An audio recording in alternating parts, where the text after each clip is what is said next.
The Great Flood of 1974 is etched in the minds of Queenslanders. Thousands lost their homes, landmarks were swamped.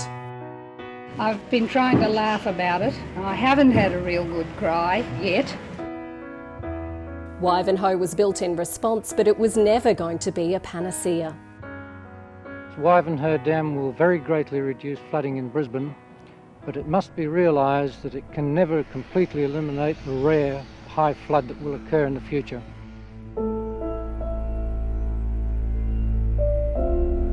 That rare high flood struck in 2011. I want us to remember who we are. We are Queenslanders. We're the people that they breed tough north of the border. And again in 2022. It's like waves of water just coming down and everyone can see it. Some planning changes were made after 2011, with residents allowed to build or renovate higher. There was a limited number of resumptions, but most householders were left doomed to repeat the cycle.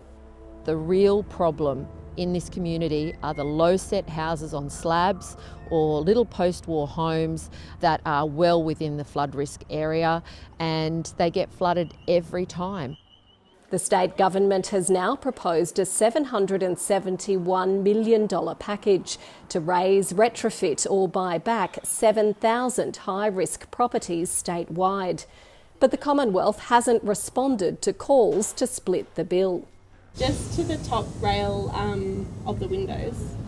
4 weeks after floodwater filled their Oxley home, the clock is ticking for Bianca Macaulay's family. What do you need? Just money really, and straight away. They're uninsured, need somewhere to live and can't delay fixing their gutted house. We're not waiting for the government.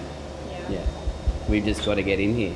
With 3 children, the need to build back quickly trumps building back best. We'll do gyprock because of the cost.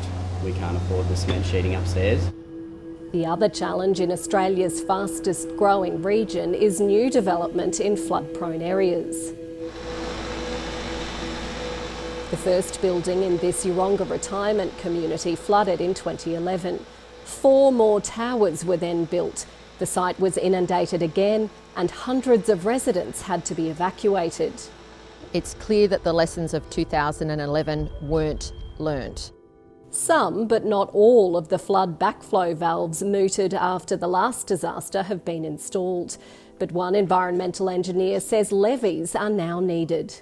Either constructing levees or building levees into the built environment, particularly in South Bank and West End. Experts say climate change has increased rainfall and flooding, and it'll only get worse. So the best we can do is limit ourselves to 1.5 degrees global warming. But that means there is more climate change in the pipeline. Meaning the flood zone will get larger. Maybe we need to densify the hills before we densify flat land. So it's not just our buildings and homes that are exposed to these risks, it's also the life support systems, the networks that we're all embedded within. Brisbane City Council has announced an independent review into flood mitigation, warnings and planning. Emma Pollard, ABC News, Brisbane.